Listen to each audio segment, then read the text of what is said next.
So, 5th attempt. Good evening, YouTube friends. I hope you can hear me because there's always some technical problems, and just recently I thought my computer would be completely destroyed because it wouldn't boot, and so that was after I made the video about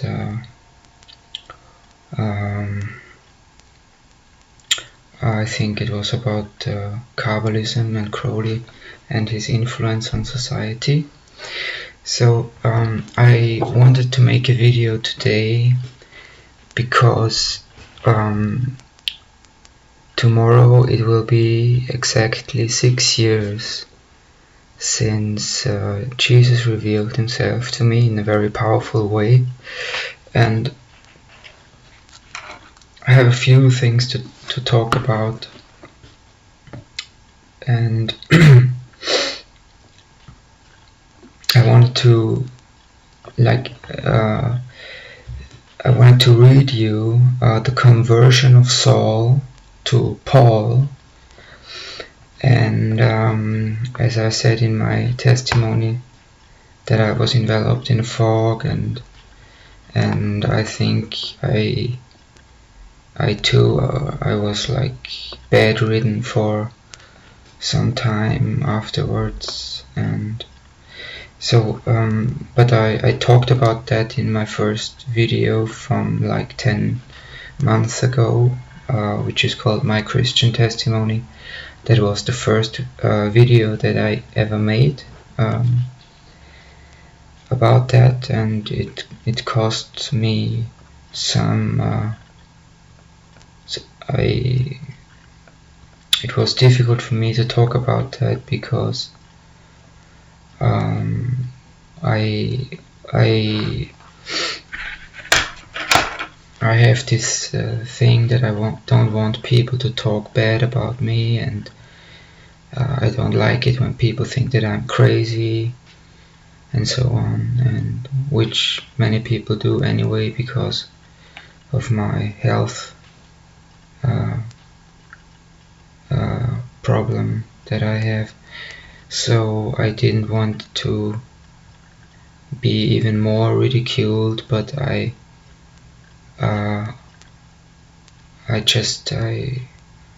had to do it. And at that point in time I did not know that the Bible says they were saved by their word of their testimony. I learned that later. So it cost me some overcoming of fear to make this video, and I saw a video of an old man who had a very similar experience, and he said that he did not talk about it for decades, and he wanted to do a video about what happened to him before it's too late, and that gave me the courage to speak about it, basically. And also I thought I wanted to start the video basically in another way, but I'm reading you now from the King James Bible, the conversion of Saul. It's Acts chapter 9, and it begins at verse 3, and I will begin at verse 1. So Acts chapter 9. And Saul, yet breathing out threatenings and slaughter against the disciples of the Lord, went unto the high priest, and desired of him letters to Damascus, to the synagogues, that if he found any of this way, whether they were men or women, he might bring them bound into Jerusalem. And as he journeyed, he came near Damascus, and suddenly there shined round about him a light from heaven. Round about him, so he was enveloped by it, basically. A light from heaven, and he fell to the earth. Like many people say, when Jesus comes, you fall to the earth like a dead man.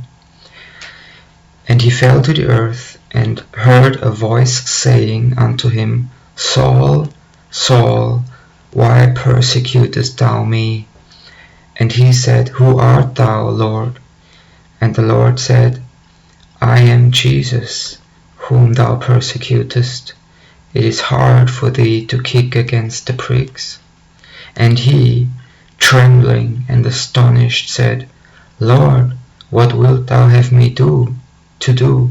And the Lord said unto him, Arise and go into the city, and it shall be told thee what thou must do. And the man which journeyed with him, with Paul, they stood speechless, hearing a voice, but seeing no man. And Saul arose from the earth, and when his eyes were opened, he saw no man. But they led him by the hand, and brought him into Damascus, and he was 3 days without sight, and he did not eat nor drink for 3 days.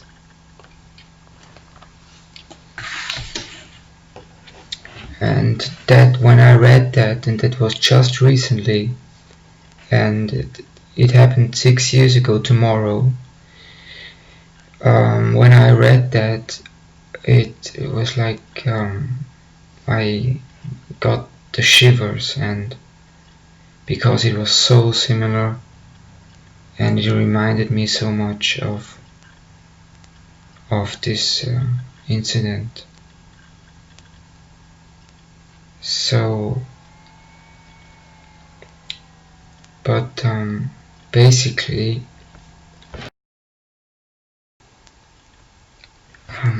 excuse me, the light is better, I think, because my screen is very dark.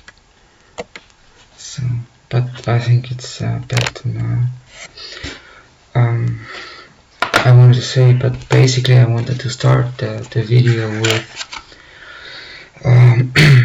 do I believe in Jesus? And I thought about this often, and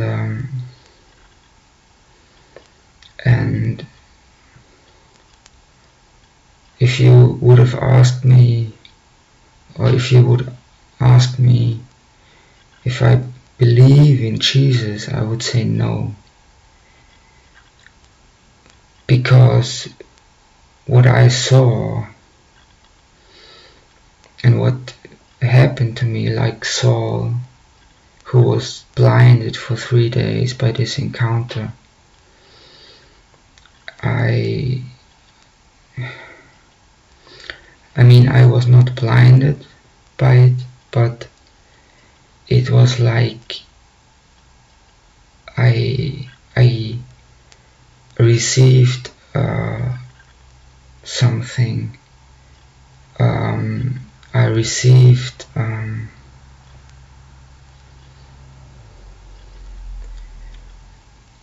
received like a new heart, and after it happened for the first time, I could sleep at night. I had peace of mind. The voices in my head, there was just silence. There was peace inside of me. I could sleep at night. I had no nightmares anymore. which I had for a long time because of this meditation and yoga that I did. And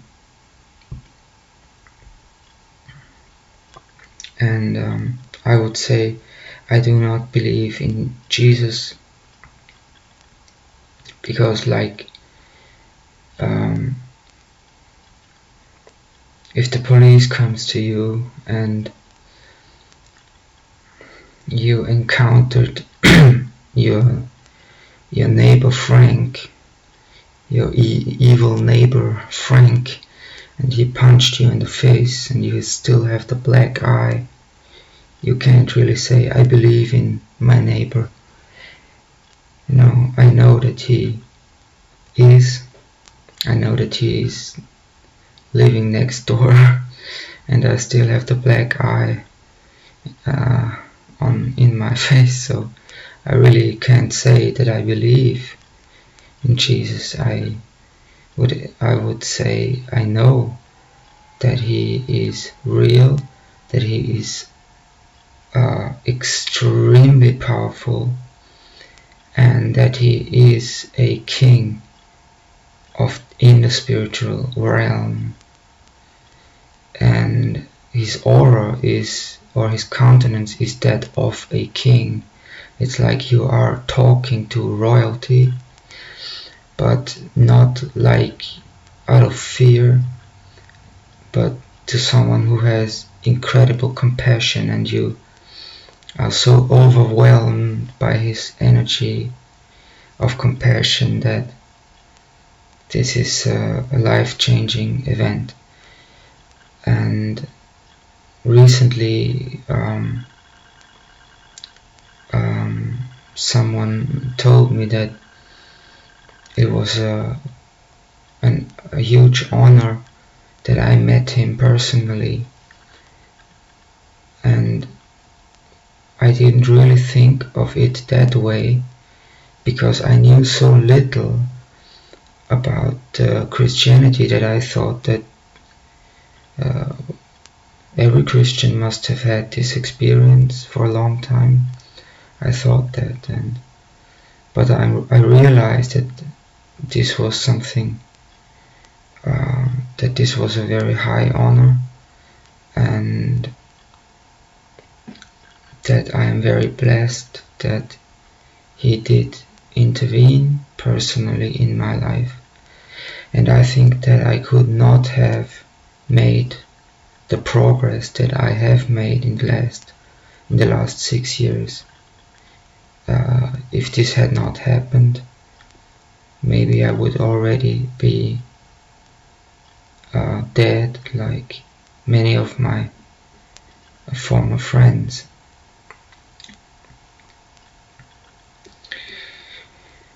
So,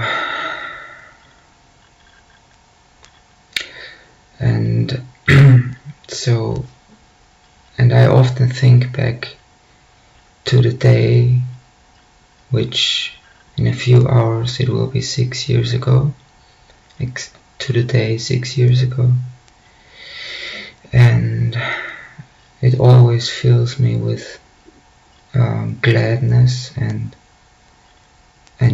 joy, that and just gladness that I met him, because it's so overwhelmingly beautiful that I think I even asked him if I could go with him, which he denied, and he said that I still have things to do which are very important. But every time I ask about future events or what he means by that and so on, he always said that it is not for you to know the times, and it is not for me to tell you the future, and this happened several times that he said that to me. So, and I want to talk about one of the psalms that was one of the psalms that I for a long time never read. I very much like the psalms in the Bible, but this one psalm, like I never really read for a long time. But this psalm was maybe one of the most important psalms for me, because this psalm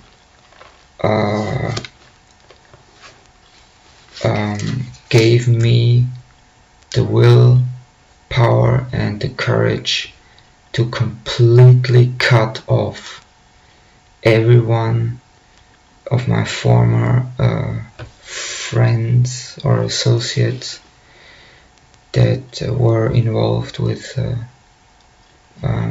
drugs. And that's the very first psalm, Psalm 1, and it says, "Blessed is the man that walketh not in the counsel of the ungodly, nor standeth in the way of sinners, nor sitteth in the seat of the scornful, but his delight is in the law of the Lord, and in his law doth he meditate day and night." And I really often prayed through the night because I could not sleep, and I was in so much pain from the withdrawal of these medications. So I used often to pray the whole night through. And it goes on to say, "And he shall be like a tree planted by the rivers of water, that bringeth forth his fruit in his season. His leaf also shall not wither, and whatsoever he doeth shall prosper. The ungodly are not so, but are like the chaff which the wind driveth away. Therefore the ungodly shall not stand in the judgment, nor sinners in the congregation of the righteous. For the Lord knoweth the way of the righteous, but the way of the ungodly shall perish." And I realized then and there that I have to cut these people completely out of my life, and I began to just ignore the text messages. I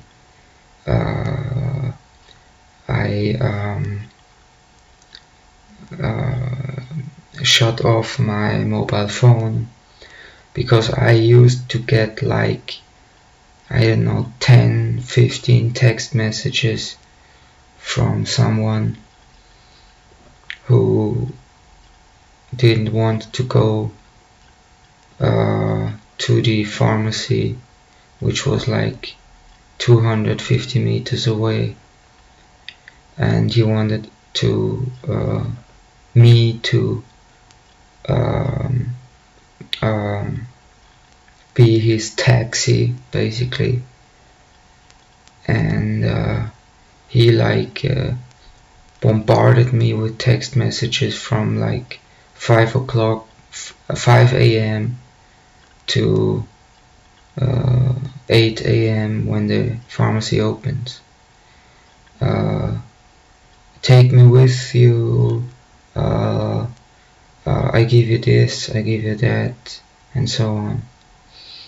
So, and that went on for years, I think. And so I just I didn't change my phone number because he would have found it out somehow. I once did that for that reason, and within 24 hours, however he did that, he knew my phone number before my mother did. and he called me. I don't know how this is even possible. So it's like bad company really makes you an unblessed person. Being in bad company, even if you don't really see them as a friend anymore, and basically don't really listen to what they say, it's just that on a subconscious level they influence you, and you, just by being in the presence of such people, will affect your attitudes and so on. And this person has now died. I think he was like 29 or so, from a lifetime of drug abuse. And he would not leave me alone.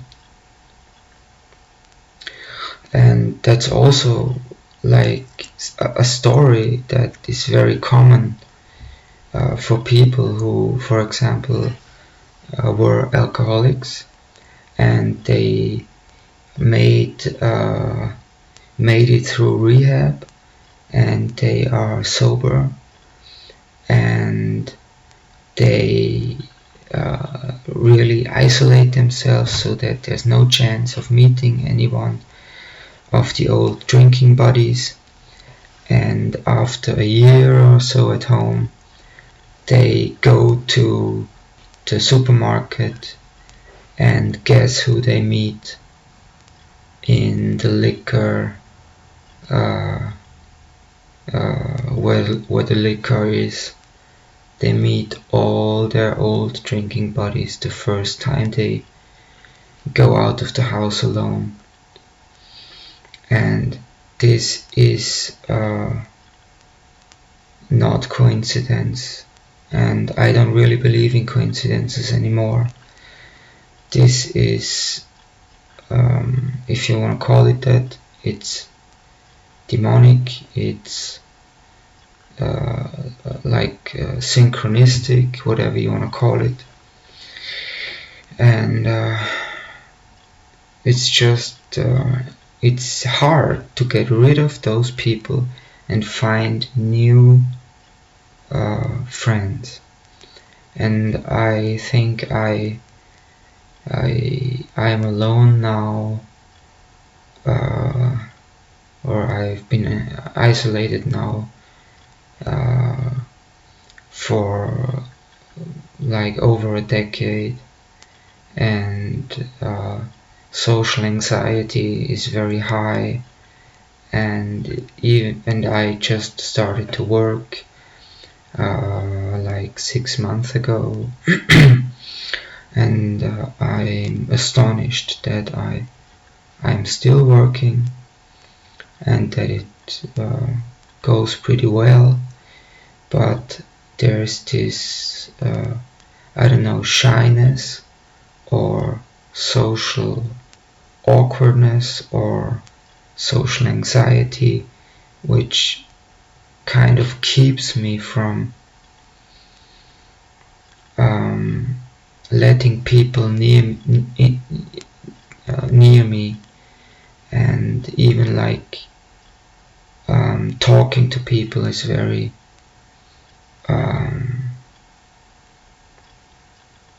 difficult for me, even if these people are completely nice people and so on. It's just hard to regain the courage to let people get near you, or you know what I mean. So this Psalm number 1 really spoke to me at that time, and the Bible often did that. And if I would count the synchronicities that happened to me over the last 6 years. It's like maybe even on a daily basis that something synchronistic happens, and often when I still was like doubtful about my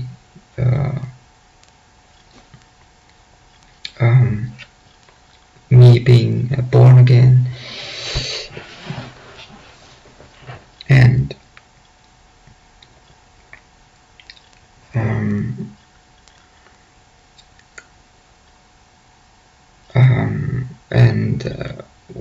when I had some question in my mind the whole day. I would ponder some question about the Bible, or some I don't know, some question what I should do in a certain situation. I would open the Bible randomly at some page, and I start reading somewhere in the middle of the page, and there is the answer to the question that was on my mind this whole day. And I think that's why the Bible is called the living word, because it does that. So even though I knew that this happened, and even though I could not talk about it for like 2 years to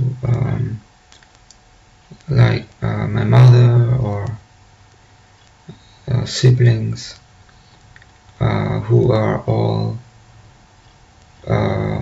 absolutely not open to the concept of God or Jesus. They basically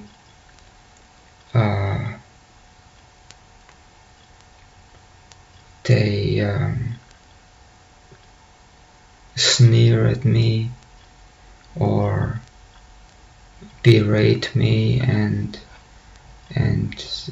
sometimes they just go la la la la la la la la la la la la, or they say please stop talking about that, I can't hear it anymore, and things like that. And that's also very discouraging, because for me this is very important, but for them it's like, I'm just an insane person.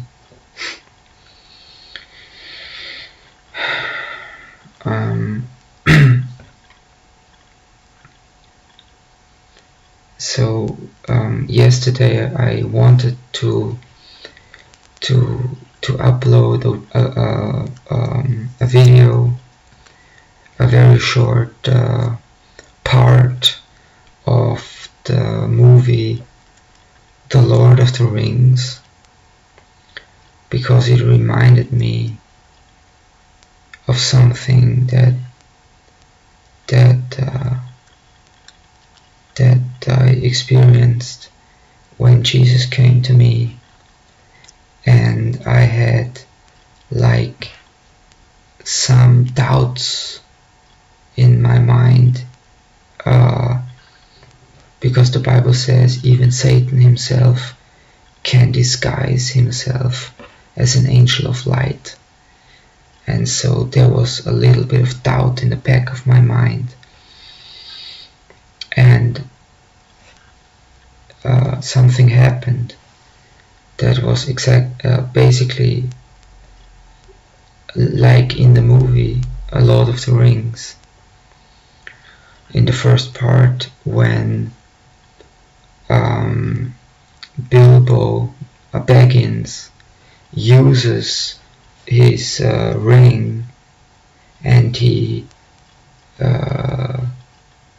gets invisible and goes home and wants to leave and go into the mountains. And Gandalf, the wizard, sat in the audience and saw him disappear. And when Bilbo gets home, Gandalf is already standing in his home, and he says to him something like, "There are many magical rings, and none of them should be used lightly." And Bilbo said to him, "Yeah, whatever, maybe you're right." And then Gandalf said to him, "So you leave everything to Frodo, don't you?" And Bilbo says yes. And then Gandalf says, "Even the ring?" And Bilbo says, yes, it's on the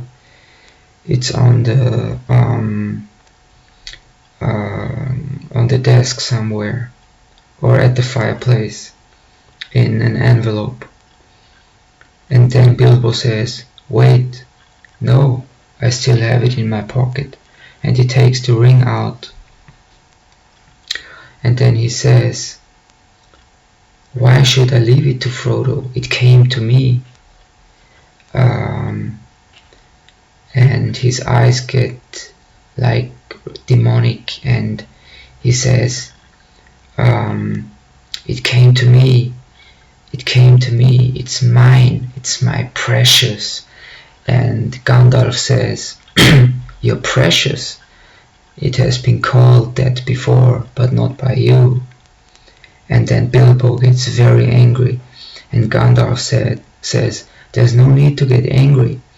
And Bilbo screams at him and says, "If I'm angry, then it's your fault." And then Bilbo, and that's what I'm getting at, then Bilbo says, "You just want the ring for yourself." And then suddenly the aura of Gandalf changes, and he gets taller and taller, and the room gets dark. And he says in a voice that's like magnified, he says, "Bilbo Baggins, do not take me for some conjurer of cheap tricks." And his voice becomes very loud, and he grows like a head taller, and everything gets dark. And then he pauses, and the light comes back, and then he says with a friendly face, "I'm not here to rob you, I'm here to help you."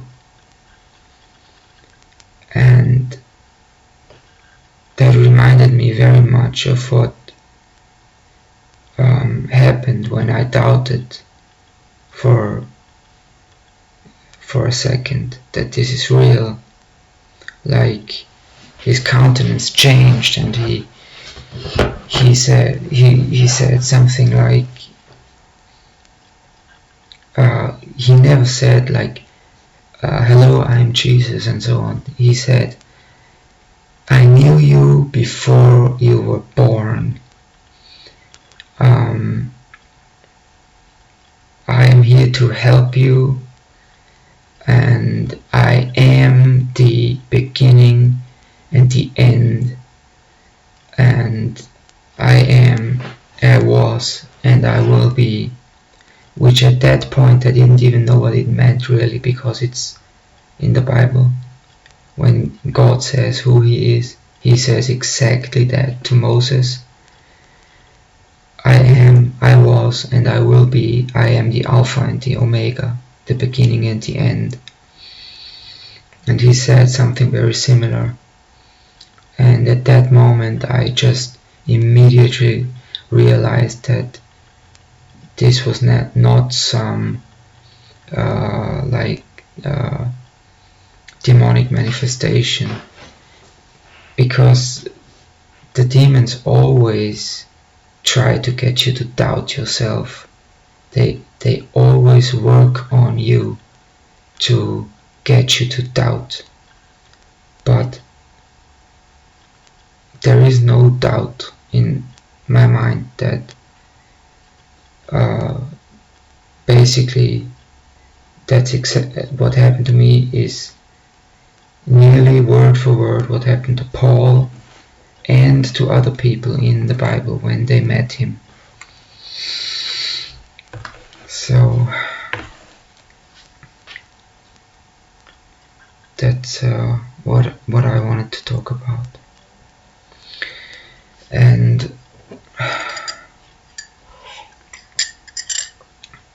there's still one thing that I have not touched upon about the New Age movement,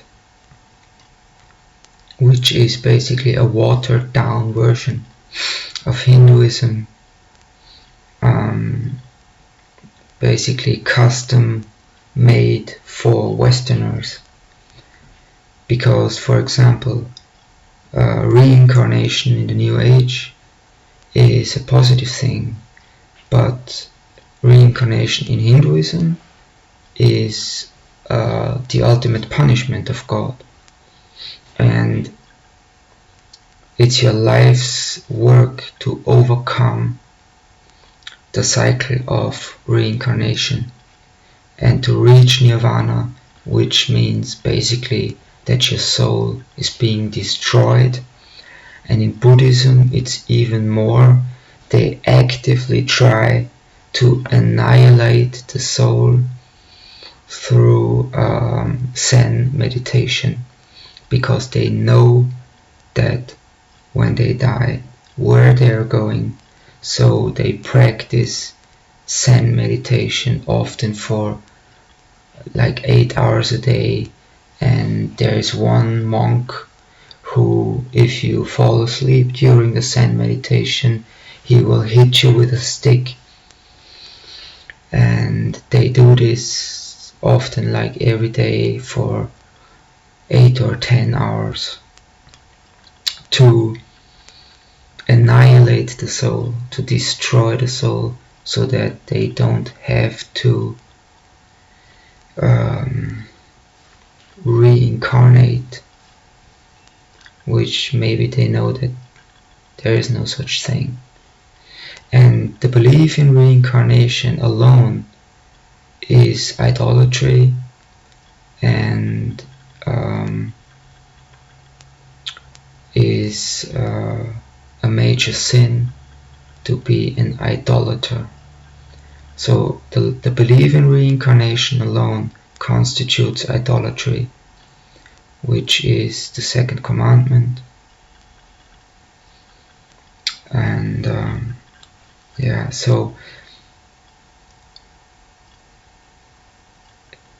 there's that. And chakra meditation, which the New Age movement basically advertises that you should meditate on your chakras, which I did for a long time. And I learned from this guy who will not be named that nobody does that anymore, because they have found out a long time ago that basically the chakras are like the real energy system is the Kabbalah, and the chakras are the points where they overlap, or they touch each other, and there is a little hole in your astral body where the chakras are. And at these holes in the astral body, parasites attach. And they, in the Hindu chakra system, you have 7 chakras.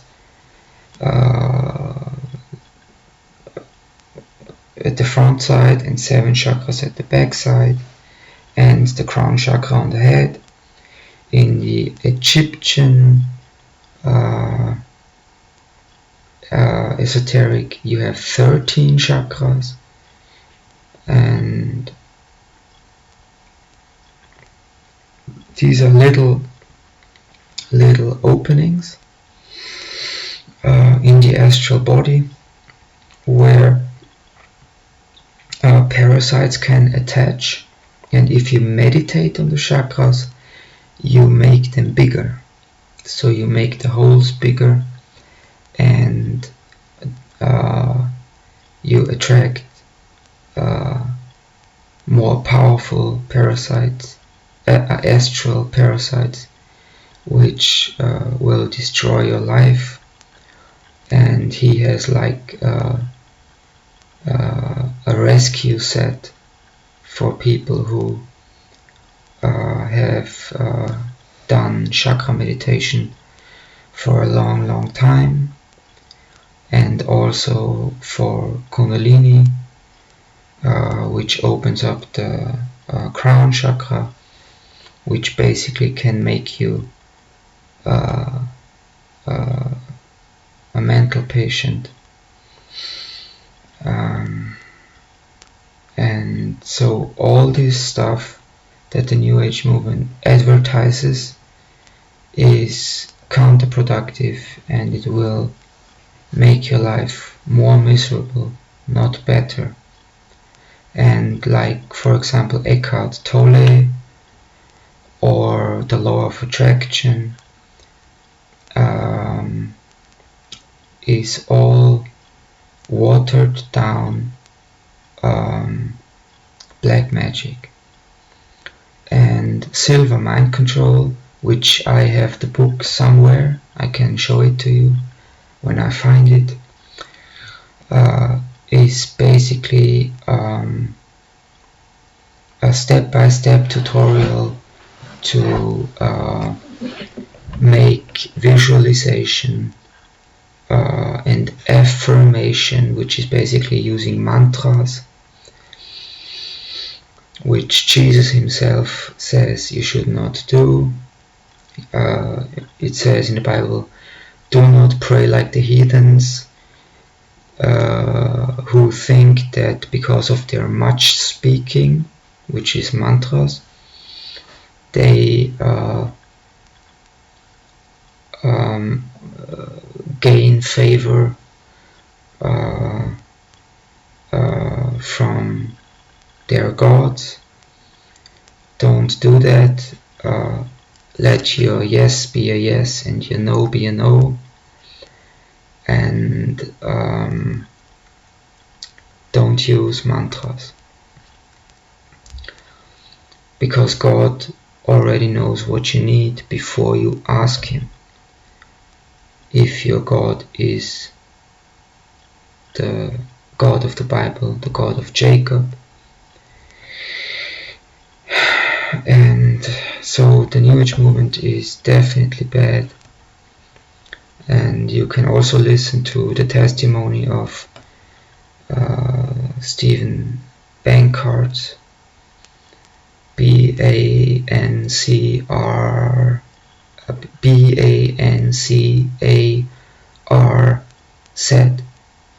Bankart.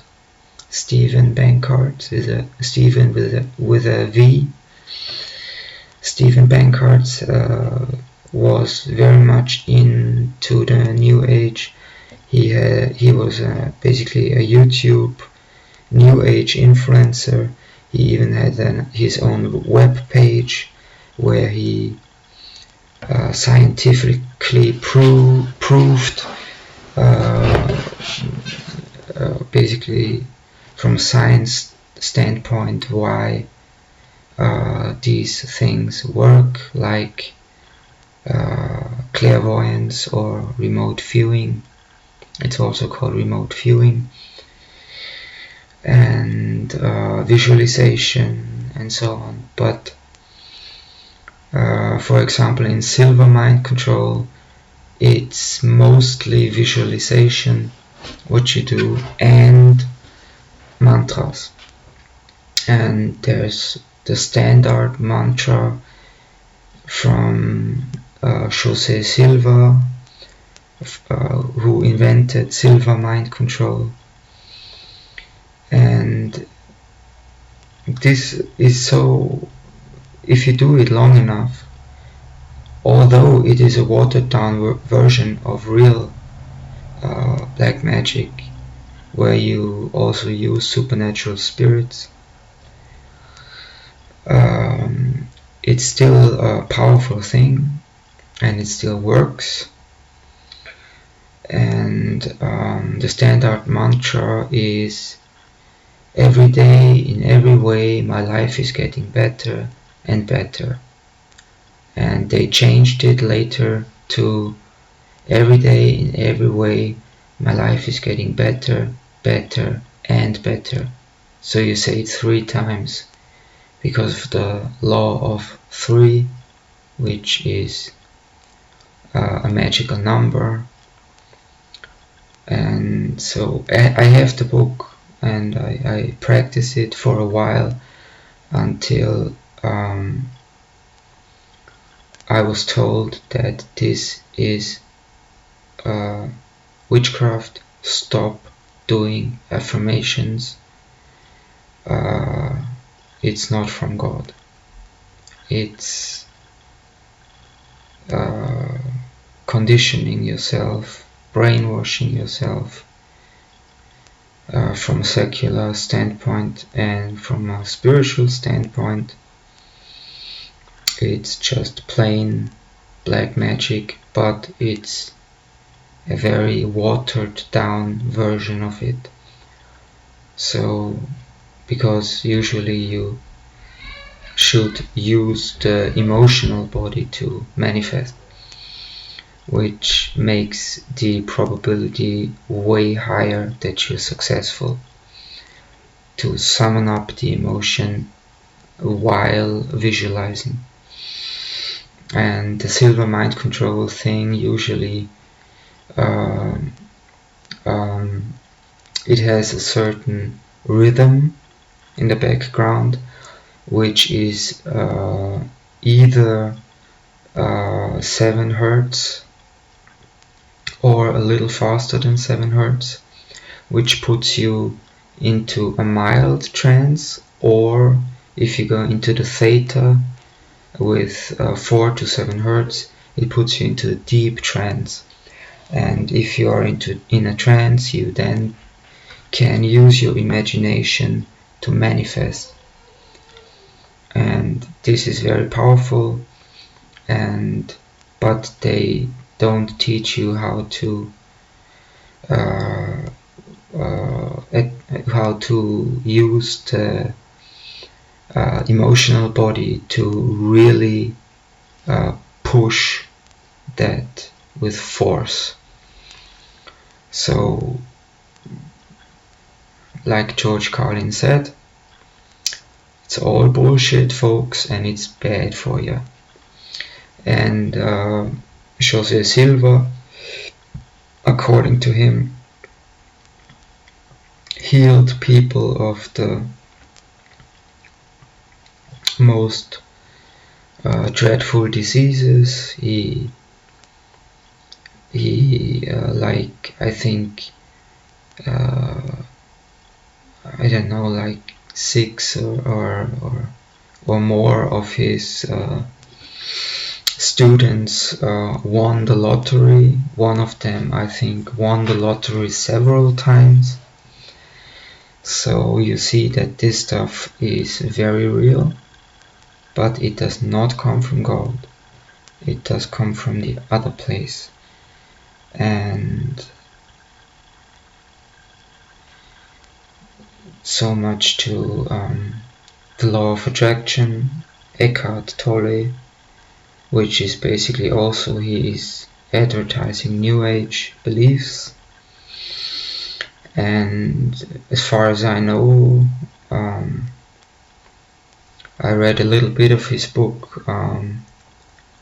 I think it's in German it's called Jetzt or Das ewige Jetzt, and I think in English it's called The Eternal Now or something like that. And I read like half of it, or I skipped over it, and basically what he says is that he was so miserable that he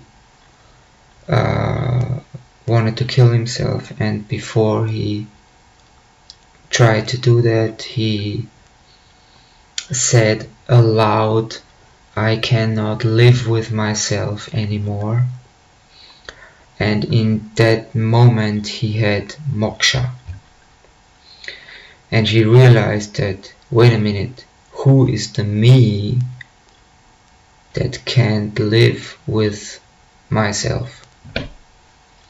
That was his moksha experience, where you basically realize that there are two yous. There is the physical, the brain, the ego, and there is the spiritual, the you, the soul, which when you meditate long enough you can see for yourself, that you can observe your thoughts from without, and then you have this moksha experience. And this is also very powerful because all your life you believe that I am just my thoughts, and suddenly you can see for yourself that there are two me's.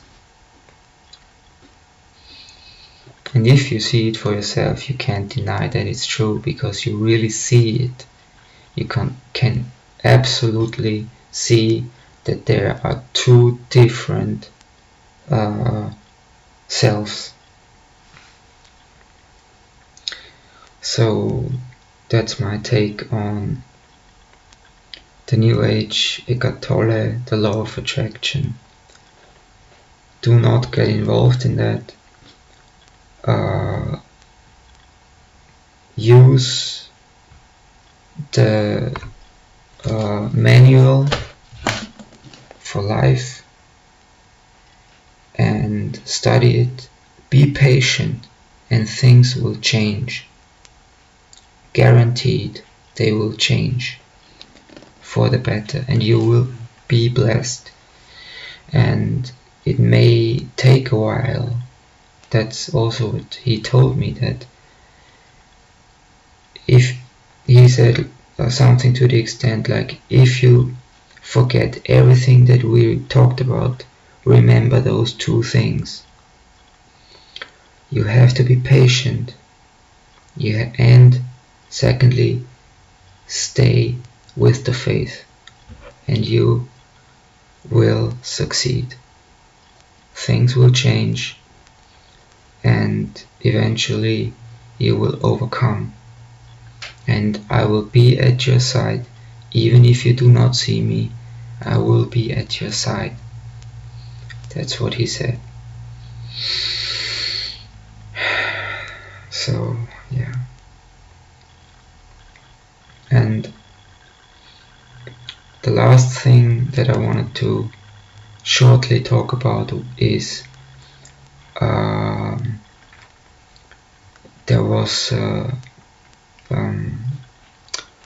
Tom Riddle. I call him Tom Riddle. He had a mentor who used to heal people by laying on hands, and I think he was like high-level Freemason, something like that. And he also was in the intelligence branch of some country, and he used to heal people, and he did that regularly. And by doing that, he did not understand that he is giving away his own life energy to other people. So in the end he got cancer and died. And that's also why you never use your own energy to heal people.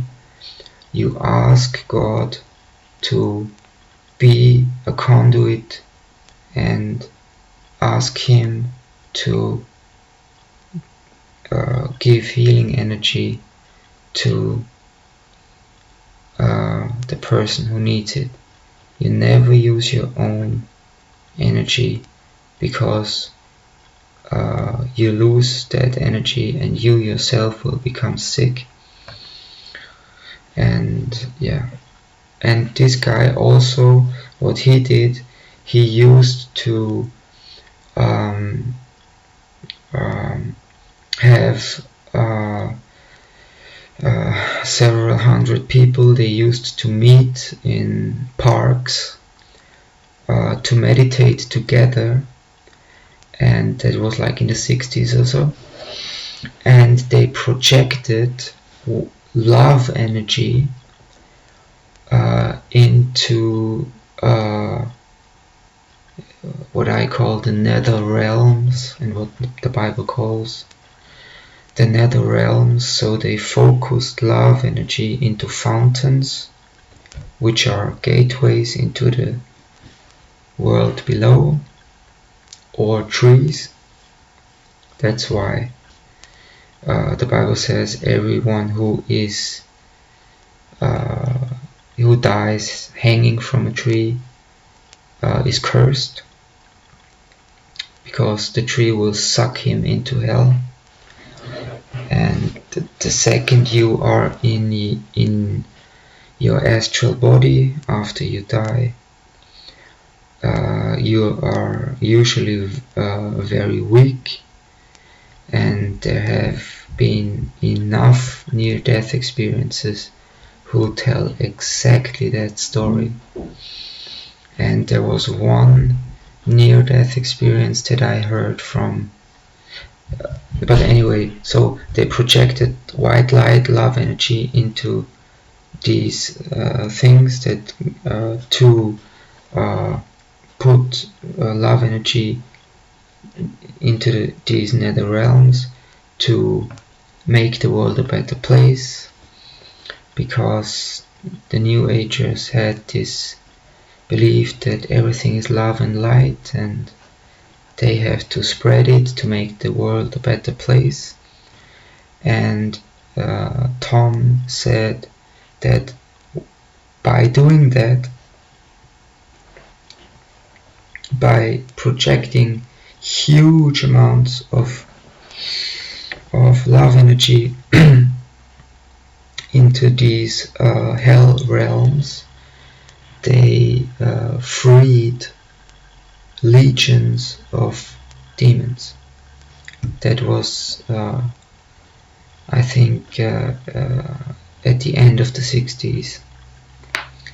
And so by meeting weekly or whatever, there were like 100 people, and they all meditated and visualized white light, love energy going down into the nether realms. And by doing that, they freed legions of these spirits. And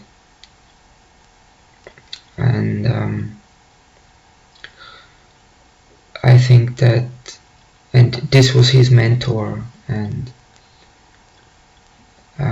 he said that he made these two big mistakes, and which he learned from, that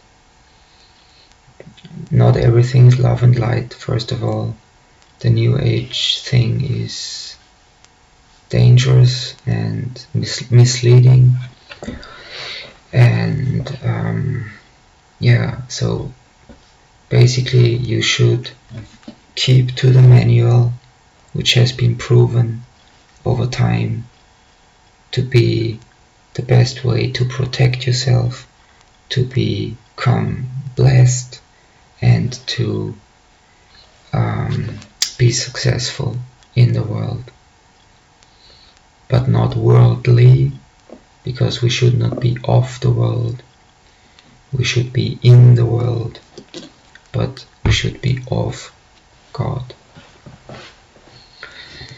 So, and I thank you for listening, and leave a like if you like this video, and tell me your thoughts about that, if you have thoughts about that, and let me hear what you think about it. Thank you very much for listening, and good evening.